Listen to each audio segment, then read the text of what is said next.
교회력은 대림절부터 우리가 시작이 됨을 익히 알고 있죠. 그래서 성탄절 4주간의 기간을 예수님의 오심과 다시 오심을 축하하며 감사하며 소망 가운데 우리가 대림절 기간을 지냈고요.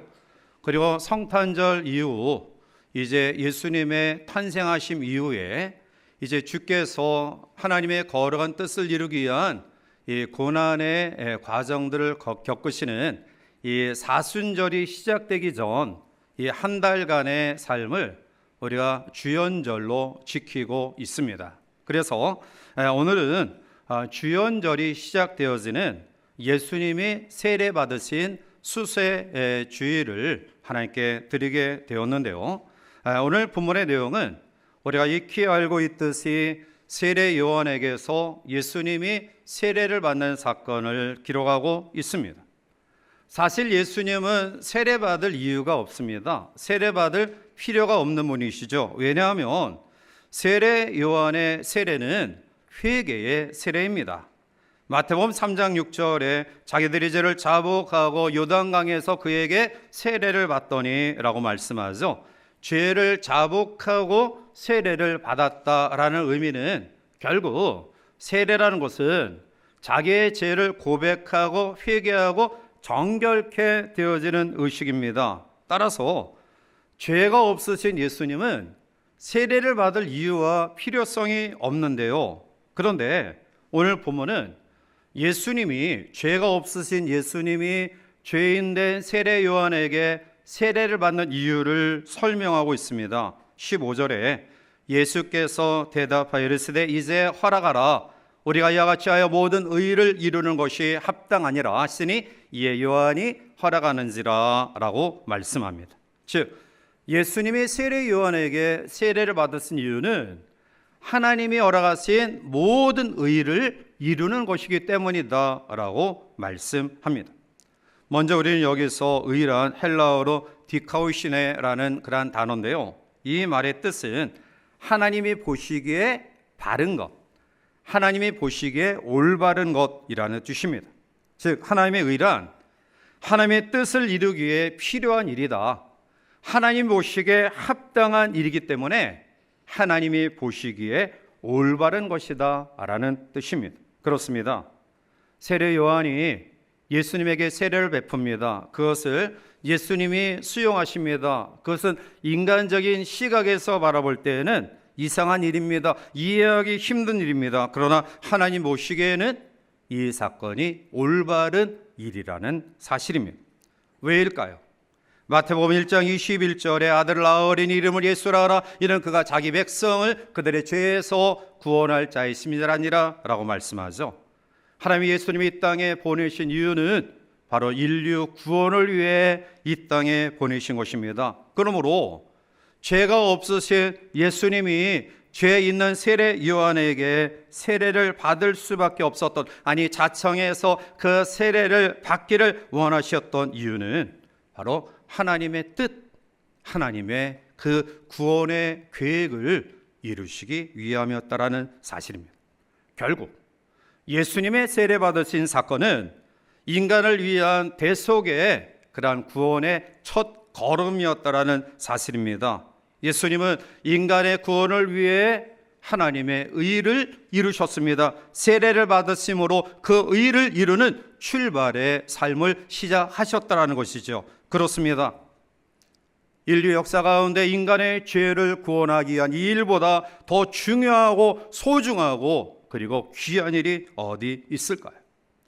인류 구원을 위한 이것보다 하나님의 뜻과 계획 속에 더 가장 소중하고 귀하고 아름다운 뜻이 어디 있느냐라는 것입니다. 따라서 오늘 예수님은 하나님의 뜻에 순종하여 이 땅에 오셨고요. 그리고 그 구속의 과정을 걸어가시는 공적인 사역의 출발선에서 세례를 받음으로 주님 마음속에 나는 이 일을 끝까지 감당하겠다라는 다짐과 결심을 가지신 사건입니다. 이제 예수님 중심의 삶, 예수님 중심의 교회가 되기를 원하는 마음으로 이 한 해를 출발한 저 여러분들의 마음속에 이 한 해의 삶을 통해 우리는 어떻게 하나님이 원하시는, 하나님이 가장 기뻐하시는 하나님의 뜻을 이뤄 드릴 것인가를 세례를 받으신 예수님의 이 사건 속에 나타난 그 모든 모습들을 같이 묵상하면서 우리도 그런 은혜의 다짐, 또 아름다운 결단, 그리고 이러한 상황 가운데 이 안에 하나님의 의를 온전하게 이루어드리는 복된 한 해가 되시기를 주님의 이름으로 간절히 축원해 드립니다. 먼저 예수님의 세례 사건 속에 주시는 하나님의 의를 이루는 방법은 겸손을 통해 이루어짐을 우리는 본문을 통해 발견해요. 예수님이 세례받는 것은 사실은 성경상 굉장히 중요한 의미를 가지고 있는데요, 원래 세례란 죄를 씻는 행위예요. 그러니까 교회에서 우리가 세례를 베풀 때에 예수 믿지 않던 사람들이 하나님을 모르게 인생을 살아오다가 이제 교회에 나와서 예수님을 알게 되고 하나님을 알게 되고 자기가 얼마나 어리석은 삶을 살았는가를 되새기면서 이제는 내가 하나님의 은혜 속에 하나님의 자녀다, 천국을 소망하며 살아가겠습니다. 과거의 잘못된 것들을 하나님 앞에 회개하고 이제 정결한 모습으로 하나님의 자녀가 되었음을 확신합니다 라는 예식, 그러한 의식의 표가 세례. 문제는 죄가 없으신 예수님이 세례를 받으시기를 원하신 그러한 것이죠. 이것을 보고 세례 요한은 당황해요. 그래서 만류하죠. 오늘 보면 14절에 보면 요한이 말려 이르되 내가 당신에게서 세례를 받아야 될 터인데 당신이 내게로 오시나이까 라고 이야기하죠.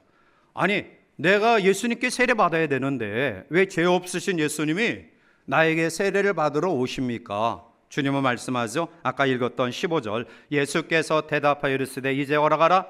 우리가 이와 같이 하여 뭐를 이루는 것이? 모든 의를 이루는 것이 합당하니라 하시니 이에 요한이 허락하는지라. 아멘. 이 얼마나 놀라운 일입니까? 오늘 예수 그리스도를 닮아 주님을 따라가기를 소원하는 죄자된 우리의 마음속에 하나님이 원하시는 가장 첫 번째 신앙의 태도는 바로 겸손한 모습입니다. 의로우신 하나님 되신 예수께서 이 땅에 오셨습니다. 그리고 죄인된 세례 요한에게 허리를 굽히고 무릎을 꿇고 세례를 받으셨습니다. 상상하기 어려운 그러한 기이한 광경입니다. 물론 여기에 비할 수 없지만 이것은 마치 우리나라의 최고의 기업인 삼성 회장이 저 말단 사원에게 가서 무릎을 꿇고 사원이 얘기하는 거 내가 다 겸허히 듣고 회사 경영에 반영하겠습니다 라는 태도예요. 물론 그것과 결코 비교할 수 없지만 예수님의 이 태도는 겸손입니다. 여러분, 예수님이 이렇게 겸손한 모습을 가지시니까 하나님도 감동하시고요, 하늘도 감동하고 땅도 감동합니다. 깜짝 놀랐습니다. 이것이 바로 겸손한 아름다운 삶의 모습입니다. 죄 없으신 예수님이 죄 있는 세례 요한에게 세례를 받으신 것은 바로 겸손을 통해 하나님의 의를 이룬다라는 사실을 우리에게 보여주신 사건이에요. 하나님은 겸손한 사람을 사랑하십니다. 겸손한 자에게 은혜를 베풀어 주십니다. 겸손한 자에게 하나님의 능력과 기적의 역사를 허락해 주십니다. 그러나 우리가 가진 얄팍한 지식과 경험과 재능과 배경을 앞세워 하나님 앞에 머리를 꼿꼿이 세운다고 한다면 하나님은 우리에게 이미 허락되어진 것까지 앗아가실 수밖에 없는, 그래서 겸손한 자에게 은혜를 베푸시고 그리고 교만한 자를 물리치시는 하나님의 일을 이룰 수밖에 없는 것입니다. 예수님은 하나님이십니다. 예수님은 창조주 하나님이십니다. 예수님은 만왕의 왕이십니다. 그런데 그 만왕의 왕 창조주 하나님이 인간을 구원하기 위해 이 땅에 오신 자체가 바로 겸손이에요. 그뿐만이 아니죠. 왕궁에서 왕자로 태어나지 않으셨습니다. 심지어는 서민들도 결코 경험하기 힘든 마국간에 오셔서 말구 위에 누이셨습니다. 그리고 어린 나귀를 타시고 입성하셨습니다. 그리고 마지막 십자가에 달려 돌아가시고요, 가장 낮은 무덤까지 낮아지셨습니다. 이러한 주님의 모습을 사도 바울은 이렇게 설명합니다. 빌립보 2장 5절 이후에 너희 안에 이 마음을 품으라 곧 그리스도 예수의 마음이니 그는 근본 하나님의 본체이시나 하나님과 동등됨을 취할 것으로 여기지 아니하시고 오히려 자기를 비워 종의 형체를 가지사 사람들과 같이 되셨고 사람의 모형으로 나타나사 자기를 낮추시고 죽기까지 복종하셨으니 곧 십자가에 죽으심이라. 아멘. 하나님이신 그분이 인간의 몸을 입고 이 땅에 오신 것도 참 우리가 감지덕지 않대요. 죄인된 우리를 위하여 가진 고난을 감당하셨습니다. 그리고 가장 낮은 무덤까지 내려가셨습니다. 그런데 하나님은 무덤까지 내려가신 겸손한 모습으로 이 세상에 오시고 이 세상의 삶을 사시고요, 그리고 겸손한 마음으로 삶을 마치신 주님을 그대로 내버려 두지 아니하시고요, 3일 만에 부활 일으키셨고요, 그리고 보호자 우편에 승천한 은혜를 주셨고요, 그리고 다시 마지막 때에 만왕의 왕으로 이 땅에 죄인 음주로 오심을 우리에게 보여주고 계십니다. 그렇습니다. 오늘 하나님 앞에 우리가 어떠한 마음으로 이 한 해를 출발하며 어떠한 믿음의 모습을 가질 때 하나님이 가장 기뻐하시는 의를 이뤄 드릴 수 있을까요? 그것은 무엇보다도 겸손한 믿음임을 믿으시기 바랍니다. 우리가 잘 아는 에이브람 링컨 대통령의 한 일화입니다. 그가 하루는 백악관 현관에서 구두를 닦고 있었는데요, 그 옆에 비서가 지나가다가 구두를 닦고 있는 사람이 대통령임을 알고 화들짝 놀라면서 미안하고 또 자기의 역할을 잘 감당하지 못한 것 같아서 아주 쩔쩔매며 조심스럽게 이야기를 꺼냅니다. 카카, 이게 어찌된 일입니까? 링컨이 반문해. 아니, 어찌된 일은 무슨 어찌된 일이야? 비서가 이야기하죠. 일국의 대통령이 천한 사람이 나는 구두를 손수 닦으시다니 이게 될 법한 일입니까? 링컨은 제임스 비서에게 이렇게 이야기합니다. 제임스, 자기가 신고 다니는 구두를 자기 손으로 닦는 것이 당연한 일이지 이게 무슨 잘못된 일인가? 제임스 비서는 대통령의 겸손함에 감탄하여 그 이후 더욱 존경하는 마음으로 대통령을 섬겼다고 합니다. 겸손한 모습을 가질 때 사람도 감동을 받아요. 하물며 겸손한 모습으로 세례를 받을 때 하나님도 감동하시고요, 하늘도 감동해서 하늘이 열리는 놀라운 능력을 우리에게 보여주고 계십니다. 이 안에 예수 그리스도의 구원의 이 의의를 이루기를 원하는 간절한 소원을 가지고 이 한 해를 출발하는 저와 여러분들 마음속에 무엇보다도 겸손으로 다시 한번 무장하는 우리 모두가 되시기를 주님의 이름으로 간절히 축원해 드립니다. 두 번째로 오늘 본문을 통해 주시는 교훈은 하나님의 의를 이루시는 방법은 성령 충만함이에요. 자, 본문 16절 말씀 가운데 보면 예수께서 세례를 받으시고 곧 물에서 올라오실새 하늘이 열리고 하나님의 성령이 비둘기같이 내려 자기 위에 임하심을 보시더니. 아멘.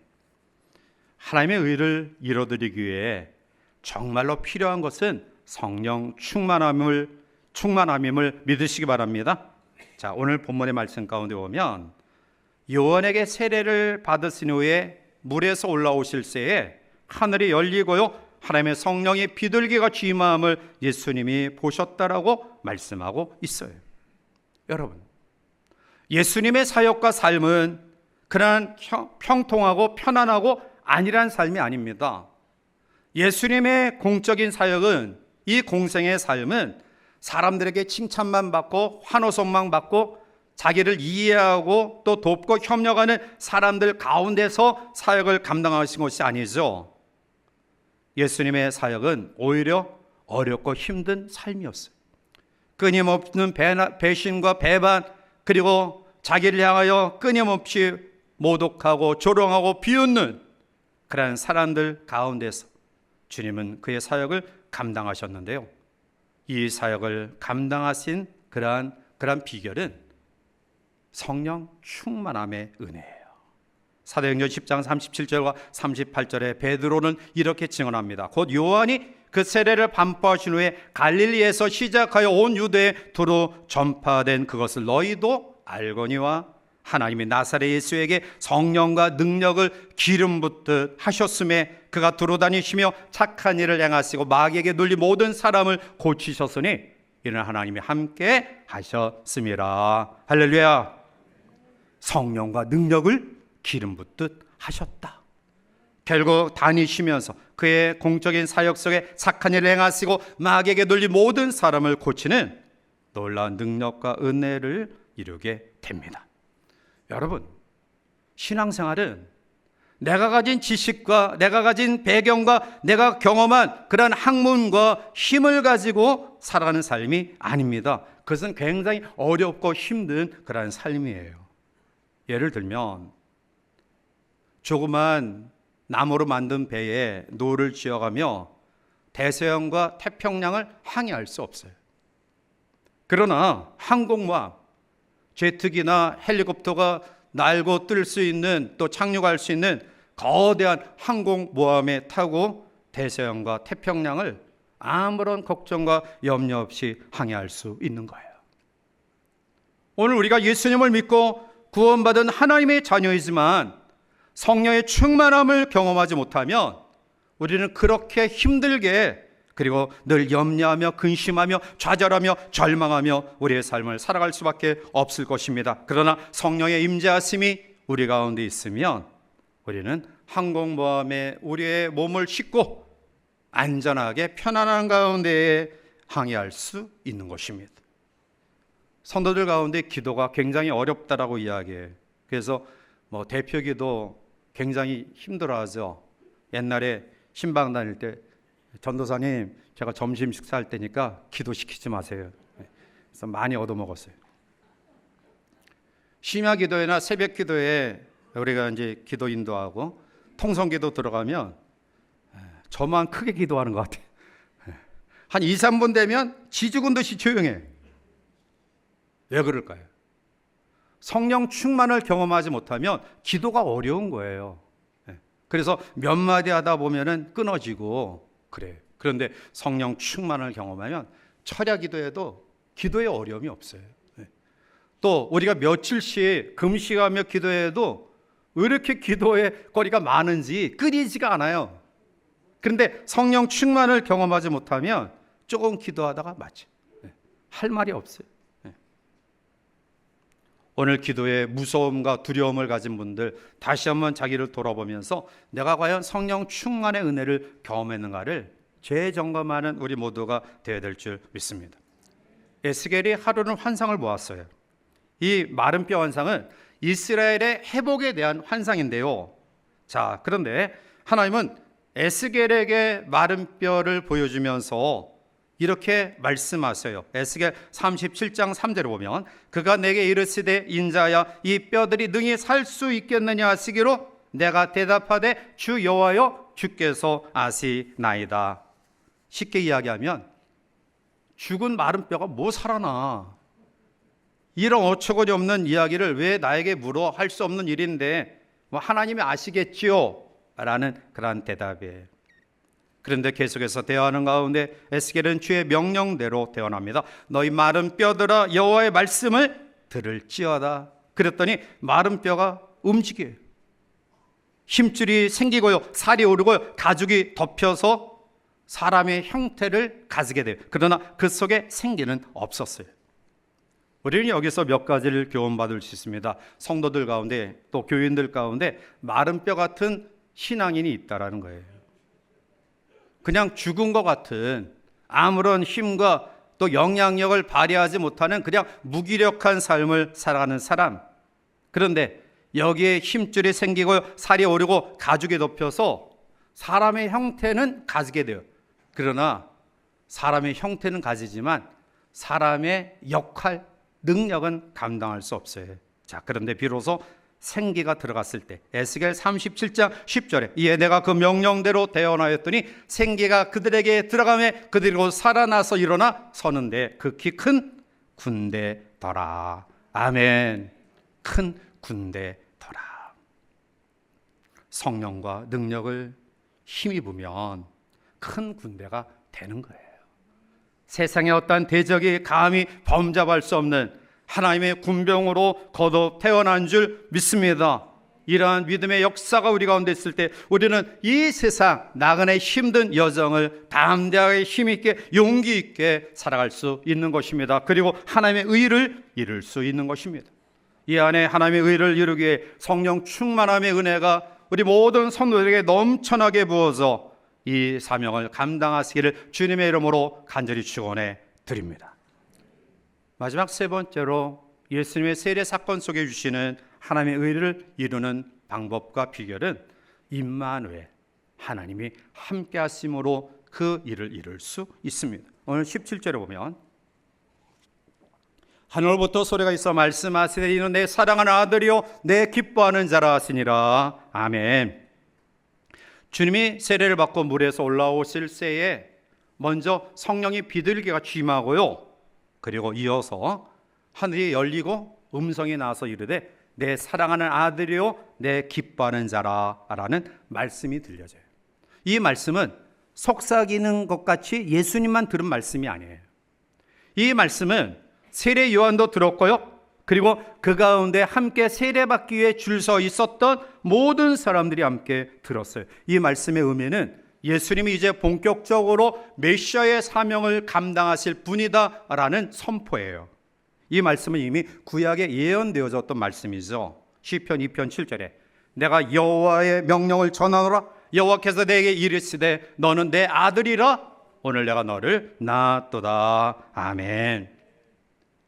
예수님의 세례받는 사건 속에 하나님은 이제 예수 그리스도가 메시아의 사건을, 이 메시아의 놀라운 일을 감당하는 하나님의 사람임을 선포하신 거예요. 내 사랑하는 아들이요 내 기뻐하는 자다. 여러분, 주님의 생애는 쉬운 생이 아니에요. 끊임없는 배신과 반역, 그리고 조롱과 비난, 자기가 애지중지 키우고 양육했던 제자들조차도 단 한 사람도 주의 곁에 가까이 않았던 아픔을 경험하던 삶이에요. 여러분, 우리가 이러한 상황을 경험할 때 어떻게 우리가 힘있게 우리의 삶을 살아갈 수 있을까요? 믿었던 사람들로 인한 배신, 그리고 그 반역, 끊임없는 조롱과 비난, 우주 속에 나 혼자밖에 없을 것 같이 보이는 이 고독함과 외로움, 이러한 속에 우리가 믿음을 끝까지 유지할 수 있을까? 더욱이 하나님께서 우리에게 허락하신 목사, 장로, 권사, 안수집사, 성도, 세상으로부터 부름받아 구별되어 세운 성도의 삶을 감당할 수 있느냐라는 거예요. 조금만 어려우면 나 교회 안 다녀, 직임 나 안 해. 여러분, 주님이 끝까지 그 사명을 감당하셨던 비결은 임마누엘, 하나님이 나와 함께 계시다. 여러분, 우리는 예측할 수 없는 올해를 시작했어요. 여전히 우리가 염려하고 걱정하는 것처럼 이 땅은 불안하고요, 경제는 끊임없이 추락하고 있습니다. 불신의 마음 속에 이기적인 마음이 팽배한 이때 강대국들은 옛날같이 인권을 소중히 여기며 그리고 또 민주주의를 지키기 위해 애쓰고 힘쓰는 그런 모습들보다는 자국의 어떤 이익을 위해서 약소국들을 더욱더 짓누르는 상황 가운데 특히 우리나라는 놓여져 있어요. 그럼에도 불구하고 저는 절망하지 않습니다. 낙심하지 않습니다. 왜? 예수님과 함께 하셔서 그 사역을 감당케 하신 하나님이 오늘 믿음으로 결단하는 저와 여러분들에게 말씀하시기 때문입니다. 마태복음 28장 20절에 내가 너에게 분부한 모든 것을 가르쳐 지키게 하라. 볼지어다 내가 세상 끝날까지 너희와 항상 함께 있으리라 하시니라. 아멘. 항상 함께 있으리라 하시니라. 말할 수 없는 아픔과 힘듦, 우리의 기대한 것만큼 이루어지지 아니한 상황, 내가 그래도 잘났다라고 생각해서 내가 가진 것으로 얼마든지 어떤 일을 이룰 수 있다라고 착각했던 우리의 마음이 한순간에 무너지는 그 순간 속에서도 우리가 넘어지지 아니하고 영원히 좌절하지 아니하는 이유는 하나님이 음성 속에 너는 내 아들이다, 내 기뻐하는 자라 라는 말씀을 들을 때 가능함을 믿으시기 바랍니다. 부모는 자녀에 대해서 절대로 외면하지 않아요. 주변의 사람들이 우리 자녀를 위해 비난하고 힐난하고 오해한다 할지라도 끝까지 부모는 자기의 자녀를 신뢰하고 믿어요. 그게 부모예요. 내 사랑하는 아들, 내 기뻐하는 자, 이것은 함께 하겠다라는 하나님의 약속의 말씀이에요. 이사야 43장 4절과 5절에 내가 내 눈에 보배롭고 존귀하며 내가 너를 사랑하였은즉 내가 내 대신 사람들을 내어주며 백성들이 내 생명을 대신하리니 두려워하지 말라. 내가 너와 함께하여 내 자손을 동쪽에서부터 오게 하며 서쪽에서부터 너를 모을 것이며. 아멘. 두려워하지 말라.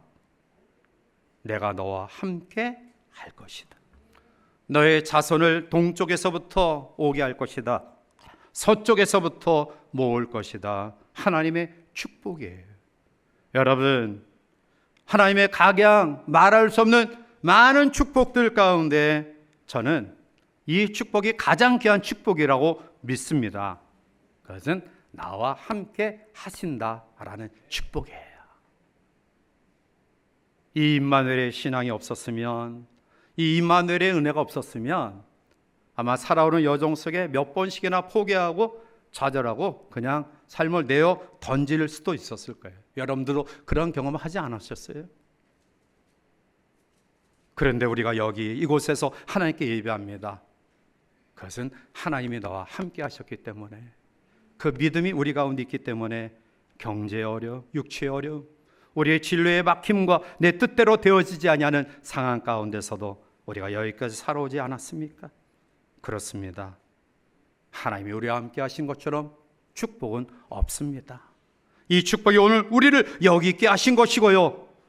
그리고 수많은 사람들이 그토록 원했던, 지난해에 떠났던 그 사람들이 소원했던 생명을 또 안에 연장시켜 주신 이유는 우리를 통해 하나님의 의를 이루시기 위한 하나님의 선하시고 기뻐하시고 온전한 뜻이 있었기 때문입니다.